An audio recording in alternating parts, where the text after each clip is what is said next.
Dear colleagues, good morning, good afternoon, good evening, wherever you are. Thanks for joining us and welcome to day 3 of our joint IAG DEval virtual event series, Evidence for Climate Action, just in preparation as we go to COP29 in Baku next week. I am Sven Harten, Deputy Director of DEval, the German Institute for Development Evaluation. Today, we're going to discuss about climate finance, and internationally speaking, climate finance is potentially one of the most controversial topics that is out there. We're going to discuss about how much finance is actually there, how good is the data that we have, and is the amount of finance that is currently provided, is that enough?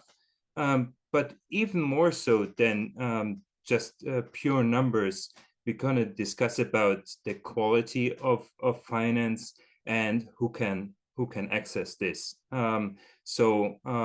This is for us at DEval and at IAG one of the really crucial topics that we really appreciate your attention, and we encourage all of you to take the results from today's discussion forward to COP. So thanks for joining again on behalf of the World Bank IAG and DEval.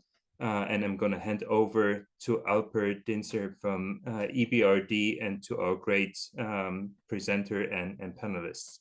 Thanks again for joining, and have a good rest of the day. Sven, thank you very much. My name is Alper Dincer. I am a principal evaluator at the Independent Evaluation Department of European Bank for Reconstruction and Development. Sven already made a very good introduction. Let me also say good morning, everyone. For me, it's a privilege to be here with all of you today for this session on climate finance.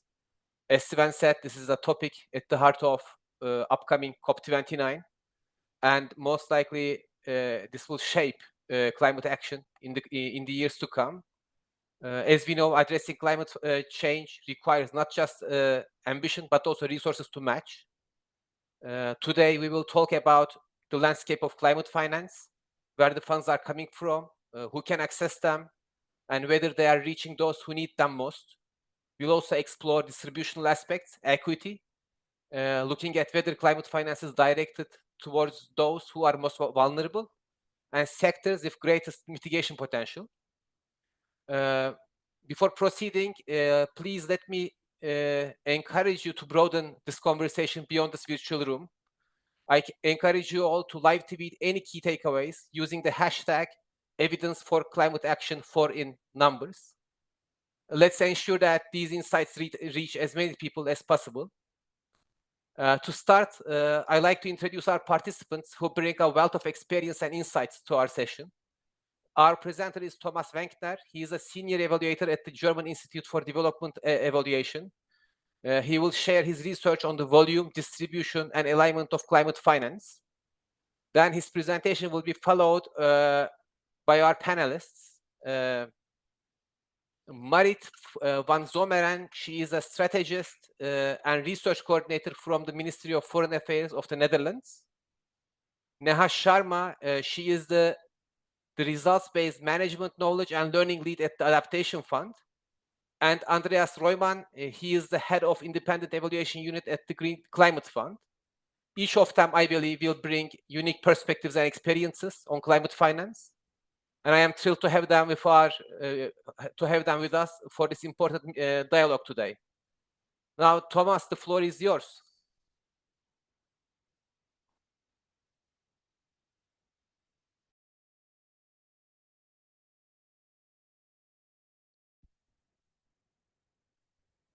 Thank you very much, Alper, and welcome everyone. I'm very grateful for the opportunity to present some selected results from a recent DEval evaluation that was joint work with Sven Harten, Isabel Mank, Kevin Mull, and Georg Kühltau. The climate crisis is one of the biggest challenges we face today, and it's threatening the progress we've made on the Sustainable Development Goals and puts decades of development work at risks. Historically, OECD countries have contributed the most to rising global temperatures, and the least developed countries have contributed only a very small fraction. Looking to the future, global economic output is expected to rise, and traditionally, this prosperity has been closely linked to emissions. But this also gives us the opportunity to find new lower emission pathways for development, and this is exactly where development cooperation can make a real difference. It can help to fill funding gaps, it can support critical development interventions, and it can also create incentives to cut greenhouse gas emissions. At COP29, a new climate finance target is the so-called new collective quantified goal is expected to be adopted. And while this goal is often primarily seen as a question of how much funding is needed, I will argue that it's also very much a question of how well this funding is used. So my argument today will essentially be that three things are important. First, the transparency of reporting. Second, the distribution of climate finance. And thirdly, the alignment of climate finance with recipient needs. So when we started our evaluation, we basically started quite simple and basically tried to understand what climate finance is. And what we met is basically three different types of projects. What I here call the good, the bad, and the misleading. So the first one, I brought an example for you for each of them. The first one is a grant committed to improve the integration of solar energy into the electricity grid. That's a quite obvious contribution to climate change mitigation. So that's obvious climate finance. Second one is a grant that was committed to convert a military camp to a business and innovation park. So what we did in our evaluation was to train a machine learning classifier to go through hundreds and thousands of project descriptions and pair that with qualitative human coders. And in this case, both agreed that the climate relevance is not really evident from the description. So we would classify this as being overreported. Third category is what we call here the misleading, is reform financing loan for renewable energy. So this is obviously relevant for climate change mitigation, but for climate finance figures, for the 100 billion goal at least, these loans are reported at their face value. But the true effort by the contributors is much better reflected in the so-called grant equivalent, and that's much lower. So it's climate finance, but figures are a bit too high. So if we zoom out, then we get the general picture of climate finance contributions. And if you look at the whole box, basically, based on the official figures, you can say that most countries, or more than half of the OECD countries, do contribute a fair share. So when we factor in historical emissions, population side, economic strengths, we can say that the portion of climate finance provided by these contributors appears fair. So for instance, for Germany, it's about 8%, and according to official figures, German climate finance is higher than that. However, what we identify is basically three problems that are also relevant for the upcoming negotiations. First of all, figures fall short of what's actually needed. So they are not enough to fulfill the stated needs. Second, we estimate that about a third of climate finance, be it adaptation or mitigation, tends to be overreported. So the climate relevance is not very clear in the description. And the third point is that the majority, the lion's share of climate finance, particularly for mitigation, comes in the form of loans rather than grants. So it's a bit misleading to look at the face value. The second point I want to make today is about the distribution. And that turned out to be quite a tricky question. So on the one hand, climate change mitigation is a global public good. So it doesn't really matter where emissions are reduced for the overall climate targets. Hence, if we look from a cost-benefit perspective, mitigation efforts should be focused where emission reduction is cheapest. However, this approach very much risks overlooking the needs of poorer countries, specifically those which contribute only a very small share of global emissions. So when we looked at the distribution for German mitigation ODA, what we found is a focus on need rather than mitigation potential. So you can see the relation here on the right side, the one we found, that more developed countries tend to receive mitigation ODA less frequently. At the same time, neither lack of efficiency in the energy supply sector nor the high per capita emissions appear to have a significant influence on the distribution of German mitigation ODA. So what can we do with that? Basically, this might be wise in the long term, so we can put countries on low emissions pathways, as indicated earlier. But at the same time, this can create problems for short-term targets. The third and the last point I want to make is about how well climate finance aligns with recipient priorities. So every 5 years, the Paris Agreement signatories submit a report, the so-called nationally determined contributions, which outline their climate goals. So what we did here is we took all the targets from 2015 that were published in 2015, and we compared mitigation ODA flows to those sectors where recipients flagged a need. That's the orange line. So after 2015, these targets were flagged by recipients. And we compared the odor flows to these sectors with mitigation odor flows to sectors where they did not flag any targets. And that's this blue dashed line. So what would we expect? If contributors align their mitigation ODA to stated needs, then we would expect an upward trend after 2015 of aligned ODA, the orange line. But as you can see, you cannot see much of that. So what we found is that the publication of NDCs did not really change, did not really shift the alignment or change allocation patterns. Okay, so what to make of that? First of all, we need to improve the transparency. So if we are not clear on what qualifies as climate finance, we can't truly evaluate what's most effective. We find some types of climate finance to be effective in our evaluation. That's a part I didn't present today. So some parts were effective and others were not.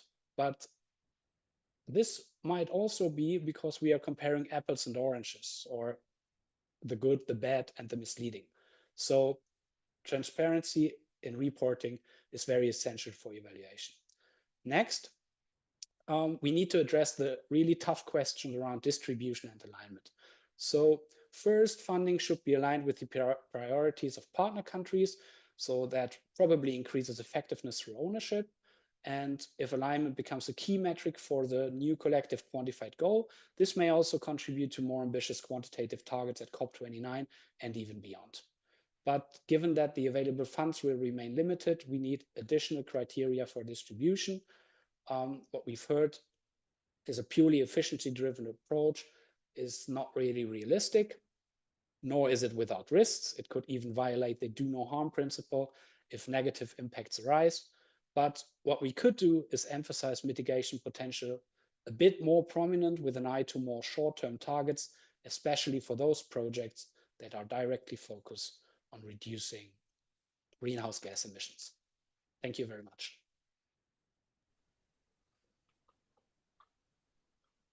Thomas, thank you very much for this wonderful presentation, and also thank you for giving us like an overall global view of climate finance and what is good, bad, and misleading.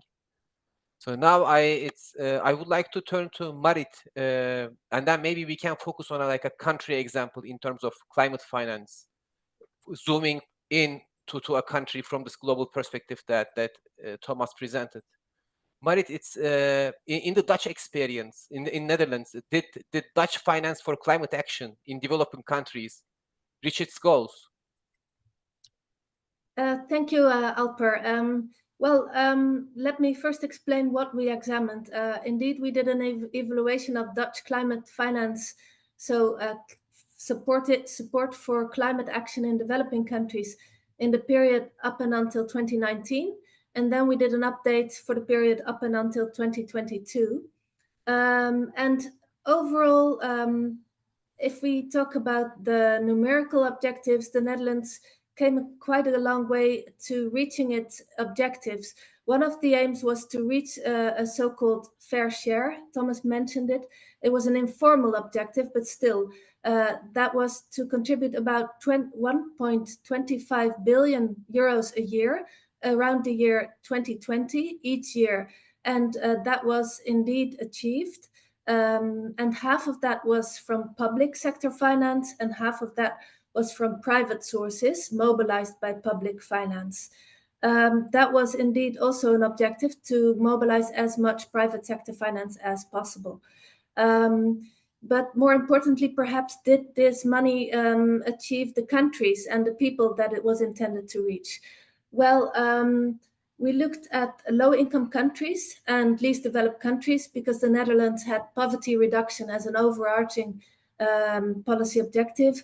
And indeed, if you look at the share of this climate finance that is allocable to countries that can be seen as benefiting certain countries, more than 50% of this money was reaching the least developed countries and the lower income countries. Of course, it's hard to define exactly because a lot of money goes to multilateral organizations as well. But from that public support that did reach countries, we found that almost 60%, in fact, reached the low-income countries. Another Dutch priority was to support climate change adaptation and to increase resilience of these developing countries.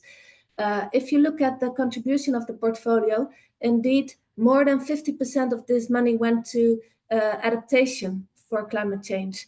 And that is water management, agriculture, and indeed, the funding was integrated into other development sectors. So I would like to add a caveat, however, because as you may know, in the context of the Climate Convention, it was agreed that such money should be new and additional on top of ODA. And the Netherlands was among many, many donors, in fact, I think almost all donors, who did not give this funding additionally on top of the existing ODA budget. It's part of the existing ODA budget. Another caveat that is perhaps also more serious, we found that when we looked at the groups that were reached, so the poor and vulnerable groups, the target groups, that it was often unclear whether they were reached. Monitoring and evaluation did not really evidence, well, there was a lack of evidence even, but if you look at design, yes, sometimes farmers, smallholders, poor and vulnerable people, women, and special groups were included, but in the implementation and monitoring, there was hardly any evidence that they were reached, and in the evaluation reports, not either. So we saw this both in our climate finance study. We saw this also in a special evaluation that was conducted on climate change adaptation. And we saw it in some 9 bigger funds and programs that were targeted more towards mitigation, so renewable energy programs.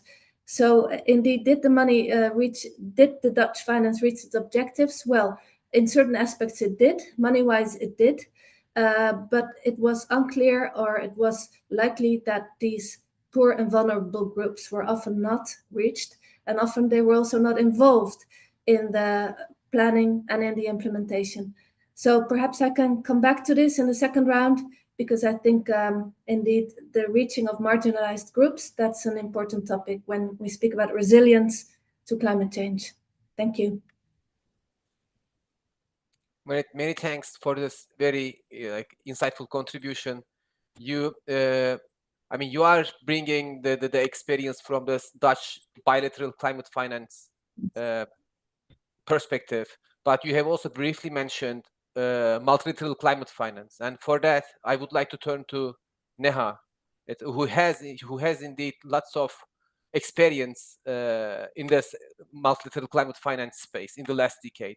Neha, in your opinion, what is the evidence telling us about climate finance, and what lessons have you seen emerging from evaluations? Thanks so much, Alper, for that question. And while I'm at the Adaptation Fund right now, I was at the Climate Investment Funds and a peer reviewer for evaluations across the funds. So my intervention will speak to 3 lessons from across the climate funds, as you mentioned in your question. The first point I wanted to make is that there are a variety of different financial instruments and funds, and each has a role to play. So we know that in the climate finance world, there's grants, concessional loans, guarantees, bonds, equity, and dedicated funding windows within these climate funds, looking at various sectors, themes, and programs.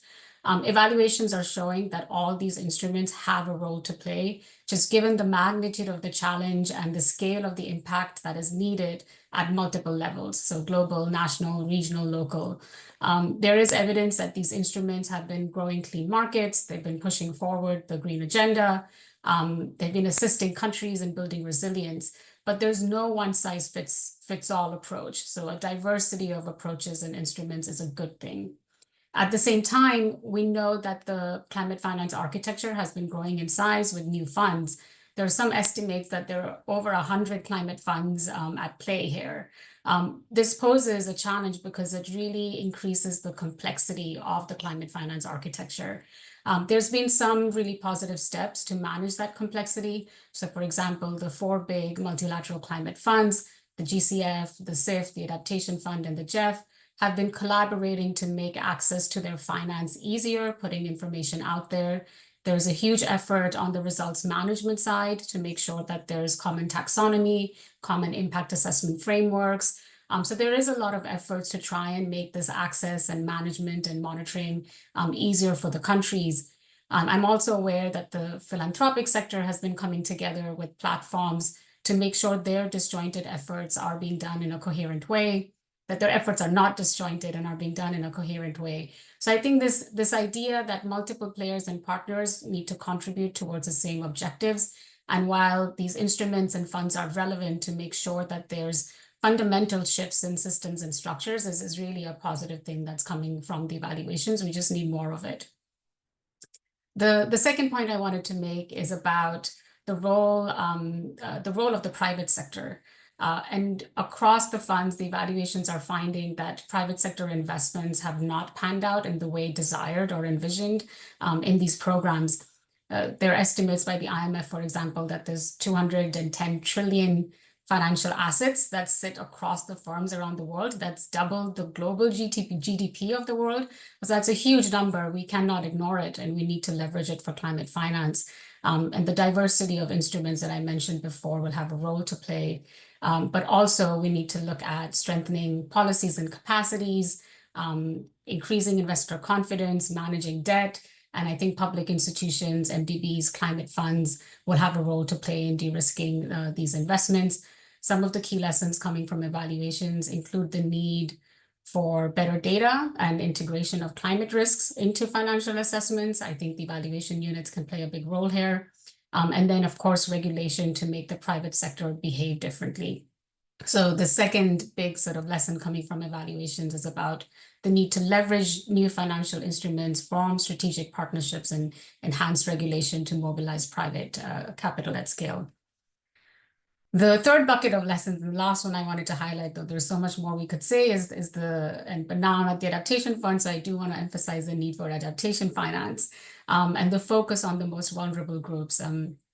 When we look at climate finance flows, we can say, less than 10% of the total climate finance flows to adaptation, but that percentage is meaningless given the scale of the challenge, given the volume of finance that's needed. So I'm not going to emphasize that percentage, but say that we need a lot more. We need the pie to grow, not just to distribute it differently across the different instruments and funds. And when we look at climate finance, I just mentioned adaptation, but when we look at finance actually going to, at the local level, to communities for change or to countries that are affected by fragility or conflict, there's even less flowing to those areas that are the most vulnerable and have the lowest capacity. We heard already from speakers before me about the distribution analysis that's really missing. There's a lot of lack of data to even understand where this finance is going and the impacts. And I think this is a really key area of work for monitoring, evaluation, learning practitioners to contribute to. So I'll just stop there, but those were the three big buckets of lessons that I wanted to bring to the table. Yeah, thank you. It's I mean, all of them is like, I think you made very important points. One of them that I think that helps me to link your input directly to Andreas is you mentioned the pie, and that the pie that needs to get bigger. And then in his presentation, Thomas also presented us these rectangles, and then we have seen that indeed lots of the sections in the rectangle was empty, showing that we don't have enough climate finance. And indeed, as climate needs outweigh available public funds. So on that bit, I would like to turn to Andreas. Andreas, it's in your opinion, what do we need to do to mobilize more and more climate finance? Do you see a specific role for climate funds, other funds, or the maybe private sector that Neha also mentioned, and the maybe behavior of the private sector? Thanks, Alper. And thanks, colleagues, for such a vivid conversation about climate finance. I'm always really excited about these types of topics, not at least also because of the work of the Green Climate Fund and its role, its critical role in trying to provide collective efforts for addressing climate change. And also the unit that I work for, the evaluation unit, that really looks very closely at how access of these funds can be improved. So I wanted to speak a little bit about this question of access and what are we missing here. And I hope I'm not a bearer of only negative messages. I'm always trying to stay balanced, but there are a couple of interesting findings that we've just had in our recent study where we looked at synthesizing what we know about access and why access is so challenging. And one of the things, and allow me to make 4 points here. So what we found is, when we look at the GCF, and the GCF obviously aims at fostering this paradigm shift, this shift in paradigm that we need in climate resilient and low emission development pathways. And it works with the countries as well as with accredited entities that are on the ground implementing those projects that are so much needed. But what we found with the challenges is that first and foremost, we have a bit of a trade-off in front of us as an organization. We focus heavily on accrediting those entities that can actually implement our projects. So our primary challenge is in this trade-off, in this inherent trade-off, that we focus too much on accreditation over the actual involvement of the countries in deciding on projects that would bring us forward. And here as well, the governing instrument is very clear. So the governing instrument, the holy Bible, if you like, of the GCF, indicates that developing countries can access the GCF through these entities, and it really emphasizes that we need this shift and looking towards the countries. But the problem is that our strategies and our strategic plan reflects far more heavily on accreditation. So that's one. The other point that I wanted to make is we found that the access of GCF funding, of Green Climate Funds funding, remains quite a slow process. So again, and we've done this for multiple rounds and multiple studies since 2018, we found it takes on average from the day you enter in a conversation with the Green Climate Fund to the actual approval of your master agreement to do work, on average 1,200 days. So 1,200 days, that's far beyond anyone's horizon of thinking of the urgency of climate action. So that's just far too long. These processes are far too slow. We see here again that accreditation in and of itself does not necessarily lead to funding proposals, to actual project implementation on the ground, and we still have these huge inefficiencies in the process. A third point that I wanted to make in this regard is also when we look at the mechanisms that bring us to access for climate finance, we see a lot of underserved contexts, a lot of biases and blind spots.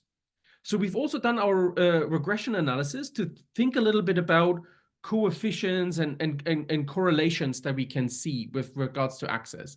And we found that the multi-development banks is an excellent proxy to see how access is panning out in certain contexts. So we have several factors that we looked at. We looked at the availability of ODA, at governance, at development statuses, and we found these to be quite correlated with the question of actual access to green climate finance, green climate funds financial opportunities.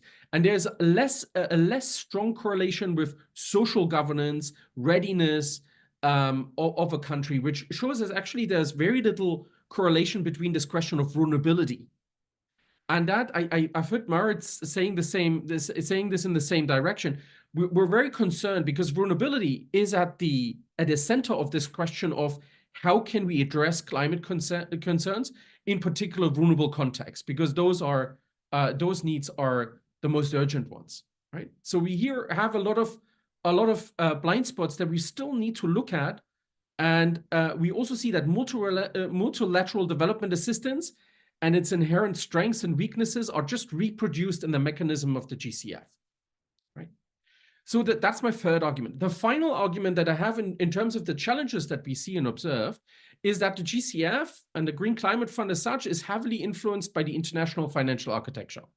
So factors at country level of such as debt structure, currency fluctuations, tax regimes, fiscal spaces, or sanctions do have a strong impact on whether a country can access Green Climate Finance Fund or not.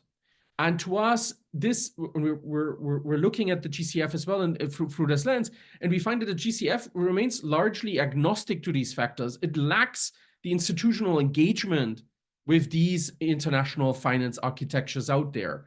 So that's particularly interesting when we look at the question of the DNA that's embedded in the GCF and the uniqueness in terms of positioning of the GCF in the international financial architecture. It does not overcome these inner limitations.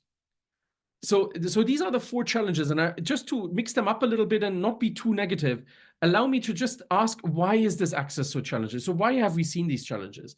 And there's just another four things that I want to part with before I hand it back to Alper. So when we looked at this and we really ask ourselves, okay, so what is it that the GCF needs to address and needs to consider most urgently? And one thing that we found is there's still some ambiguity in the GCF strategies. So we're still seeing there's not a clear stance on is access a means or is it the end to our work? Again, there's this difference that the strategic documents say, yes, access is its own goal. We really need to provide access. Where when you look at the larger schemes of things, it's more that the paradigm shift is what we should be after. We should be really looking at the right distribution for the right impacts in the countries. There's also too many goals with these strategies. On the GCF is slightly challenged by having too many goals at the same time. It needs to look at challenging finance. It needs to look at building capacities, transforming portfolios, compliance with the accreditation process. So there's many, many, many goals that it needs to look at. So that's a challenge. That's something that the GCF should address in order to overcome these challenges. A second one is the policy implementation confusion, I would call it. And when we looked at the policies of the fund, we see there is through and through an attempt to find a one-size-fits-all approach. And that speaks a little bit to what also came from our friends in the Adaptation Fund or in the CIFs with Neha here. This one-size-fits-all process and approach that we're driving here at the GCF, it hinders us to really look at the context and the differentiated context in the countries. Which brings me to the third point, and perhaps a last point, to look a little bit at the capacity issues in the countries as well.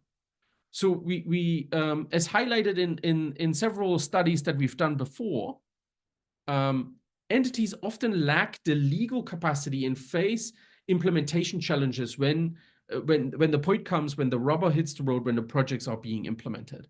And these foundational challenges need to be overcome through the right initiatives, through the right readiness programs. And unfortunately, these readiness programs are still not attuned to these foundational challenges in the countries. And that is a challenge both for the entities that are working in the countries, as well as for this principle of country ownership. So we still haven't found a right measure on saying, okay, direct access by itself is not sufficient and not the only sole necessity for country ownership. So country ownership is far more. It's driven by far more than only entities in the countries. It should be driven by a collective effort across a country. So I'll leave it at that. These are the challenges and as well the next steps that we could take. I hope this sheds a little bit more light to this question of access and what we should be doing next. Thanks, Alper. Andreas, thank you very much. I mean, you said a lot of very interesting content for us to digest. One bit that was very interesting was your point about vulnerability, and then the method that you employed. That's essentially doing statistical analysis and regression, and then essentially unraveling associations between climate finance allocations and vulnerability. And on that bit, I would like to return to Marit, because I know that their analysis on climate resilience, they also employ like a rather innovative methodology to understand it. Marit, can you please explain more on that? Well, what was that method, and then why did you choose it, and what exactly did that entail? Yes, thank you. So this evaluation on climate change adaptation was actually conducted by colleagues of mine. They used the climate lens, and that was combined with insights from the gender lens. So to have a climate sensitive approach, you can categorize projects into climate blind, climate sensitive, climate responsive, or climate transformative. And that was the way they looked at particular projects. So our colleagues went to Bangladesh and Mozambique, and they studied projects there, mostly in the field of water and agriculture and food security, that were marked with the Rio label for climate change adaptation. And it turned out that indeed about half of these programs evaluated, it could not be established that adaptation is indeed substantially addressed. It's problematic because they did receive this label, right? So climate change vulnerabilities and climate change risks and exposure of groups and ecosystems to these risks was not actually integrated sufficiently. It was quite superficial. About half of these projects scored either climate blind or climate sensitive, and the other half scored responsive. So that's not actually good enough. I can say also that there is a positive learning curve. So the practitioners do learn from this kind of project, but most programs particularly struggle to reach and engage marginalized groups. That was also discussed before, but there's clearly a lack of analysis to identify the risks for these groups, for the people that actually live in the areas that are flood prone, drought prone, and the adaptation measures are actually not well suited to their particular circumstances. And these groups are often not engaged. It's also a question of efficiency, right? Because mostly programs want to focus on the groups most easy and cheapest to reach, because it may be middle income groups that can be more easily reached. It may be more efficient to have target groups that are slightly better off, and then people assume a trickle-down effect, but in effect that does not work. So perhaps some lessons learned from this evaluation.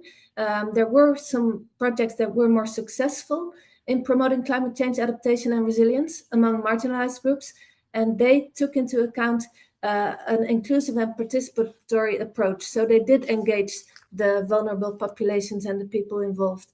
They addressed the immediate needs of the people, and they also addressed the impacts of climate change as was experienced by this population, such as actual floods and droughts that had happened in these countries. And these more successful projects also take into account the specific interests of women and girls. So gender mainstreaming is also something that we would recommend. Perhaps this is not very new, and it has been said by other evaluation, but we did find in relation to the climate change lens or the adaptation mainstreaming, that indeed it was confirmed again that we should analyze the risks and the vulnerabilities much more. And through this climate lens, you can do an analysis beforehand, and also the monitoring and evaluation, of course, ex post should be improved in this regard. Thank you. Marit, thank you very much. Indeed, it is. So initially, Thomas showed us that certain climate finance is indeed mislabeled. And then Andreas mentioned that they did undertake the statistical analysis, which showed that vulnerable, like climate finance is not really going to vulnerable groups. And now with this climate lens approach, you more or less essentially sport all of these, like this patterns. So it's on that bit, it looks like it is monitoring and evaluation. We are able to show a lot, and we are able to show maybe a lot in terms of what is really missing.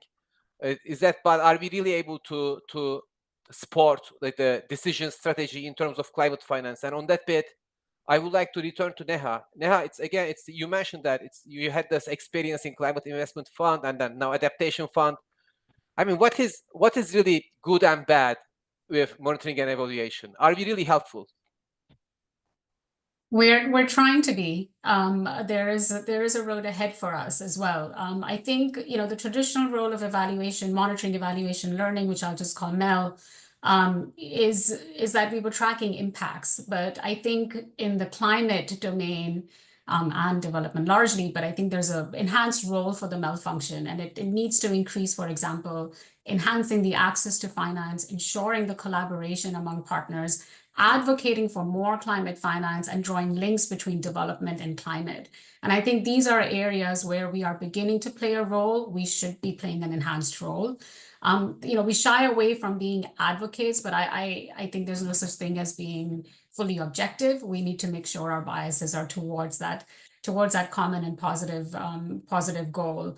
And because of the kind of structural and large-scale change needed, this collective approach with a systems bias, and what I mean by that is acknowledging the interconnectedness of the world, the interconnectedness of our interventions, and the interconnectedness of potential impacts would be the approach that MEL needs to take. It means we need to change as professionals, we need to upskill ourselves, and we need to work better together. And as you were asking, Alper, what is our role in institutions? I'm seeing MEL as an adaptive management tool. It's really a tool that's going to allow for reflection, allow for change, allow for flexibility, and become something that is contributing to and helping with change management, not just results management. So that's how I'm seeing the role of MEL. I really hope we're heading in that direction. I think we are. And Alper, if I may, there was a question in the chat about what are some high impact, cost-effective interventions, and it's related to that role of MEL. So I wanted to give an example of an evaluation that I've done. I'll just take a minute to do this. We looked at in the climate investment funds, for example, links between development impacts and climate impacts. And when we looked at those interlinkages, we came up with something that we called super DIs, or super development impacts. And these were interventions or types of interventions that had a lot of subsequent impacts that may not have happened if we didn't do this type of work. And this included, for example, capacity development. And it's at multiple levels in various organizations in various ways, but it was the softer skills. It was building people's capacity to undertake that change, capacity to understand the risks, capacity to analyze, and to be able to make analytical decisions. So it was that capacity development as a super development impact, or a super intervention that can lead to subsequent positive impacts. Another one was a focus on gender. Another one was a focus on mainstreaming. So mainstreaming efforts, not just in one vertical of the government, but across governments, creating interministerial bodies that look at climate as a cross-sectoral issue. And then skills building. Again, it goes to the capacity, but really training people to do things differently. So I wanted to address that question and say, this is the role that MEL can play in an organization, is pushing towards these interventions that are linked to other positive impacts. Now, many thanks. It's in your intervention, you mentioned this interconnectedness, and that's something I believe very important. Like whatever we do in climate finance, it is typically complementary to other like conventional form of development projects. And on that bit, I would like to ask a question to Andreas. Andreas, it's how do we see like climate projects as different from conventional development projects? And then, I mean, in your opinion, what we have really learned about evidence while working in climate finance? Thanks, Alper. A great question, and quite a difficult answer. But before I get to this, I really am enticed by the questions in the chat box, but also about what Neha said before about this question on capacity. One thing that I think and I've just had a huge discussion today in the office. One thing that I think we're all sure of is, and you said this before, Alper, the needs outweigh by far the actual available finance that we've got. And I think that's something that moved me quite a bit when I also heard this question about capacity and how can we be more impactful. And I've seen also DEval has had a couple of answers in the chat box. But one thing that we found here at the GCF, and I wanted to share this, and I hope I can do it under a minute. We looked at this question, okay, what else do we need? And it's absolutely clear that we need the private sector to do where we want to be. The question is, how do we engage with the private sector? And we've asked ourselves this question in an evaluation that we've done a couple of years ago, but it's still becoming it's still quite relevant, and it's becoming more relevant than before. And if I ever was able to build strategies for the GCF, I would basically have a 5-step recipe. And I just want to share this with you guys. One is, I think the first step is we really need to be a catalyst. We can't just think about climate finance as a leverage, as a co-financing aspect. I think we really ought to think about high risk, catalytic investments that help us go that little bit further that we would do otherwise only with development finance that has a green element. We really need to be the catalyst. The second thing is, we got to be closer to the people on the ground. We need to be country driven with a plan, and we need to help to build that plan together. And that's, I think, where a lot of what Neha said resonates with me. We really need to come and build capacity. We need to work together in the countries, and we need to think about the plan together.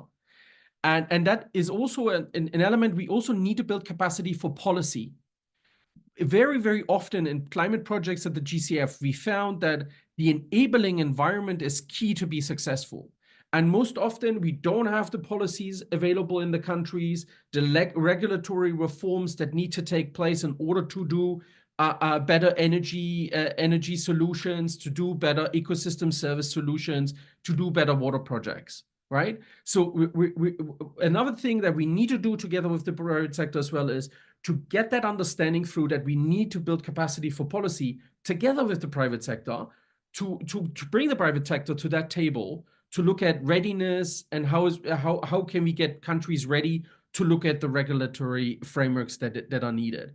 Another thing is finance is also local. We don't need to think about these large financial intermediaries that are out there and helping us to do the projects. We also need to look locally. What is the finance sector locally doing and able to do with us? And that requires, and this is the last of those 5s, is that cultural shift. We need to have a different operational culture to better understand what the private sector want. And the private sector most often is driven by impacts, by outcomes and impacts. So we need to be a little bit more geared towards less compliance, but more geared towards learning and impacts in the context that we do. Then now, in a very brief sentence of what have we learned about how are climate projects different from the conventional development projects that we know? Well, first of all, climate projects, most often the outcomes are very intangible. How do you build resilience? I'm often asked, how can we measure resilience? How do we build resilience, right? So we really need to look at a good theory of change and a good understanding of what are the development outcomes that we're after, and what development outcomes can be these super results that Neha is talking about, that these super outcomes that we're after in really shifting the paradigm. So that's one for me. And the other one for me is also, we also need to recognize that we have very limited evidence. We've done an evidence review a couple of years back about climate change adaptation, and we found there's little to no evidence before 2015. When we think about the impact evaluations, what works and what doesn't, there's very little out there that's helping us to understand how these impacts work. So we need to be ready to walk out in the dark and try a little bit and try meaningfully, carefully, but also with a little bit of an incentive to try new strategies where people have very little evidence from previous studies. That's all I want to share. Andreas, thanks, Alper. Sorry for that. No, thank you. No need to be sorry at all. So the thing is that I would like to take one question from audience, and then it's, I mean, there is one very specific signposting GCF, and I think I will go with that if that's okay for you. I mean, why is it that access to GCF funding is very bureaucratic in Africa? So Andreas, I think that's for you. It is, but I am sorry, I just have to, I mean, if you can respond to that in 1 minute, if that's possible, I really appreciate that. Thanks. I think it's got to do, and thanks for the question. I think we've done an Africa evaluation to look at what is the Africa portfolio, the Africa states portfolio telling us. And one thing off the cuff that we've seen that's far different to other regions is the heterogeneity. If you compare South Africa to Mali, you're not going to find the same context. You're finding different challenges. And that is very difficult for a fund like ours, which tries to do policies and strategies in one size fits all. So we're not yet ready to fully take on the context that we're finding in these countries, the context that's driving these enablers that we need to look at. And that is a challenge. The other challenge that we found as well is the availability of good institutions, local institutions, that can help us implement these climate projects. More often we find larger international accredited entities, larger entities of the UN, of the multilateral banks, the MDBs, that help implement projects, but they have obviously several different goals with it, a development goal next to a climate goal, which is at times quite challenging for the fund to really look at the climate elements of this rather than only at the development aspects. Those would be two that were most striking from recent evaluations in Africa. Thanks. Andreas, thank you very much. Now I think we can proceed with our lightning round, which is essentially, I will just pose a very simple, straightforward question, and then from each of you, we will get a 1 minute response. And now for this one, I think we will start with Thomas, who has been very patient listening to us now for the last 45 minutes. And the question is, like, what is the key evidence you like policymakers to take on to COP29? Thomas, what would you say? Yes, thank you, Alper. Relating to what I've read in the chat and on the question of impacts, moving forward, I would really wish for a stronger focus on actual impact rather than just finance. So I think development organizations need to document mitigation effects of interventions at a more detailed level. That would allow for accurate assessments of how these interventions contribute to emissions reduction. I mean, I see that given the problems with transparency that I outlined, with regard to climate finance, this might seem unrealistic, but that's also something we discuss in our evaluation report. I think if we apply a unified method, if we work with samples and are not looking at the entirety of projects, and if we really look at uncertainties and report uncertainties transparently, then this might work. Thanks a lot. Marit, what will be your response?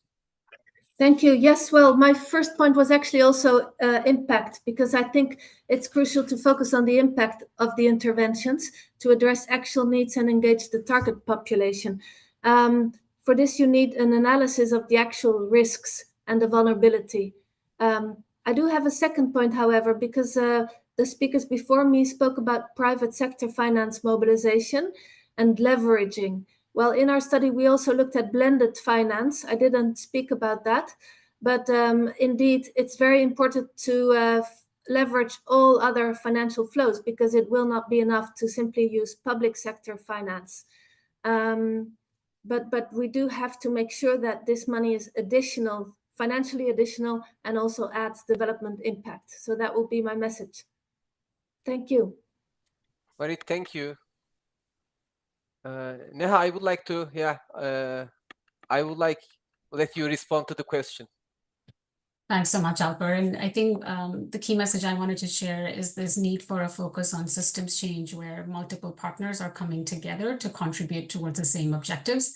This means more collaboration, better coherence, more work in partnership, and the MEL frameworks need to respond to this. So we need to respond to this idea of collective action versus individualized metric and results.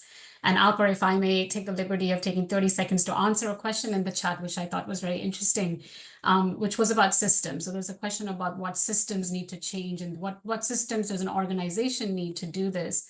And I think just to rephrase that question, it's not so much what systems, but what these systems will enable the organization to do. And these systems need to enable the organization to do change and learning, to adapt and to learn. And what that looks like will be different by the context, by the objective, by the type of the organization. It could mean different processes. It could mean using learning frameworks. And maybe in the future, we can have a separate session on learning frameworks for change, but really applying those change and learning principles. And that should guide the type of systems that an organization should aim to establish. But thank you so much for having me here and the opportunity to share thoughts. Yeah, thank you. Andreas, finally, I will be back to you. In your opinion, what is the key evidence that you'd like policymakers to take on to COP29? Alper, it's very hard to speak after Marit and Neha because I would have said the same. So I'm trying to be original. So I would think, be catalytic and ready to take on risks. Don't think complexity is complicated. Embrace complexity and be country-driven with a plan. That's all the three things I would give to these policymakers that hopefully listen in and are here in the audience. Thanks. Andreas, thank you very much. I think now it's our time is up. I think we really appreciate this opportunity. I think all of us, we thank to the organizers for this event. One thing is that I would like to emphasize all of the resources will be shared after this event. That includes the recording as well. The other bit that is important is that the fourth and the final session of Evidence for Climate Action will be tomorrow, again, 9 a.m. Eastern Time and 3 p.m. Central European Time. And that will be on mitigation, entitled Balancing Mitigation and Economic Growth. What is the role of transformative portfolios, green bonds, and energy? We are also looking forward to see you in that session as well. Thank you very much.